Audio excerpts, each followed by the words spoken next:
ಈಗ ಸೀನಿಯರ್ಸ್ ಭಾಳಷ್ಟು ಜನ ಫೇಲ್ ಆಗ್ತಿದ್ದಾರೆ ಅದರ್ ಟೀಮ್ಸಲ್ಲಿ. ಆದರೆ ವಿರಾಟ್ ಕೊಹ್ಲಿ ಟಾಪಲ್ಲ ಇದ್ದಾರೆ. ಆಲ್ಮೋಸ್ಟ್ ಆರೆಂಜ್ ಕ್ಯಾಪ್ ಅವ್ರ ಹತ್ರನೇ ಇರ್ತಾ ಇತ್ತು, ಎಲ್ಲೋ ಒಂದೆರಡು ಬಾರಿ ಆಚೆ ಈಚೆ ಆಗ್ತದೆ, ಇವಾಗ ಜಸ್ಟ್ ಮಿಸ್ ಆಗಿದೆ, ನೆಕ್ಸ್ಟ್ ಮ್ಯಾಚಲ್ಲಿ ಬರ್ಬೋದು, ಟಾಪಲ್ಲಿದ್ದಾರೆ. ಇದು ಒಂದು. ಇನ್ನೊಂದು, ಅವರು ನೀವು ಹೇಳ್ದಂಗೆ ಪ್ರೆಷರನ್ನೆಲ್ಲ ಅವ್ರ ಭುಜದ ಮೇಲೆ ಇಟ್ಕೊಂಡು ವಿಕೆಟನ್ನು ಬಿಟ್ಕೊಡಲ್ಲ. ಈವನ್ ಡೆಲ್ಲಿ ಜೊತೆಗಿನ ಮ್ಯಾಚಲ್ಲಿ ವಿಕೆಟ್ ಹೋಯ್ತು, ಕೃಣಾಲ್ ಬಂದು ಹೊಡೆದಿರ್ಬೋದು, ಆದ್ರೆ ಕೃಣಾಲ್ಗೆ ಕಾನ್ಫಿಡೆನ್ಸ್ ಕೊಟ್ಟಿದ್ದು ವಿರಾಟ್ ಕೊಹ್ಲಿ. ಅಲ್ಲ, ಖಂಡಿತ ಯಾಕೆ ಅಂತ ಹೇಳಿದ್ರೆ ಆಪೋಸಿಟ್ ಅಲ್ಲಿ ಒಬ್ರು ವಿಕೆಟ್ ಸ್ಟಾಪ್ ಮಾಡೋರಿದ್ರೆ ಇನ್ನೊಬ್ಬರಿಗೆ ತುಂಬಾ ಈಸಿ ಅನ್ಸುತ್ತೆ ಆಡೋದಕ್ಕೆ. ಒಳ್ಳೆ ಪ್ಲೇಯರ್ ಜೊತೆ ಆಪೋಸಿಟ್ ಅಲ್ಲಿ ಆರಾಮಾಗೆ ಮೈ ಫ್ರೀ ಬಿಟ್ಕೊಂಡು ಆಡ್ತಾರೆ, ಅಷ್ಟು ಪ್ರೆಷರ್ ತಗೊಂಡು ಆಡಲ್ಲ. ಡೆಫಿನೆಟ್ಲಿ.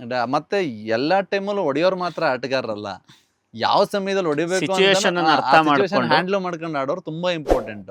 ಇಲ್ಲಿವರೆಗೂ ವಿರಾಟ್ ಕೊಹ್ಲಿ ಅವ್ರಂತ ಅಗ್ರೆಸಿವ್ ಆಡಿಲ್ಲ ಅನ್ನೋದಿರೋ ಬಿಟ್ರೆ, ಆದ್ರೆ ಅವ್ರ ಅಗ್ರೆಸಿವ್ ಆಡೋ ಅವಶ್ಯಕತೆ ಇಲ್ಲ. ಯಾಕಂದ್ರೆ ಅವ್ರಿಗೆ ಗೊತ್ತು ಯಾವ ಆಡಿದರೆ. ಮೊನ್ನೆ 200 ಸ್ಟ್ರೈಕ್ ರೇಟ್ ಎಲ್ಲ ಔಟ್ ಆಗಿದ್ದು ಚೆನ್ನೈ ಜೊತೆಗೆ. ಅವರಿಗೆ ಸಿಚುವೇಶನ್ ಗೊತ್ತು. ನನಗೆ 10 ಬಾಲ್ಗೆ 40 ಹೊಡೆಯೋದು ಗೊತ್ತು, ಅದೇ 40ನ್ನ 50 ಬಾಲ್ ಹೊಡೆಯೋದು ಗೊತ್ತು. ಸಿಚುವೇಶನ್ ನೋಡಿ ಹ್ಯಾಂಡಲ್ ಮಾಡಿ ಹೊಡಿತಾರೆ, ಅದು ತುಂಬಾ ಇಂಪಾರ್ಟೆಂಟ್. ಒಬ್ಬ ಕ್ರಿಕೆಟರ್ ಇತ್ತೀಚೆಗೆ ನೀವು ನೋಡಿದಿರಲ್ಲ, ಬರ್ತಾರೆ ಎಲ್ಲ ಯಂಗ್ಸ್ಟರ್ಸು ಬರ್ತಾರೆ.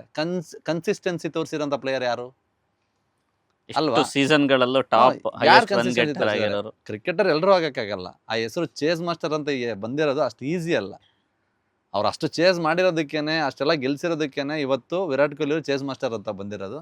ಹಂಗಾಗಿ ಆ ಥರದ ಪ್ಲೇಯರ್ ನಮಗೆ ತುಂಬಾ ಇಡೀ ಎಂಟೈರ್ 8 ಟೀಮ್ಗಳಿಗಿಂತ ನಮ್ಮ ಟೀಮಲ್ಲಿರೋದು ತುಂಬಾ ಅಡ್ವಾಂಟೇಜ್ ನಮಗೆ. So season 18 Virat Kohli number. So Virat Kohli ಆಗುತ್ತೆ ಕಪ್, ವಿರಾಟ್ ಕೊಹ್ಲಿ ಹತ್ರ ಇರುತ್ತೆ. ಲೇಟೆಸ್ಟ್ ಹಾಗೂ ಇಂಟ್ರೆಸ್ಟಿಂಗ್ ಸುದ್ದಿಗಳಿಗಾಗಿ ಬಾಸ್ ಟಿವಿ ಕನ್ನಡ ಚಾನೆಲ್ನ ಸಬ್ಸ್ಕ್ರೈಬ್ ಮಾಡಿ, ಹಾಗೆಯೇ ಬೆಲ್ ಐಕಾನ್ ಪ್ರೆಸ್ ಮಾಡಿ.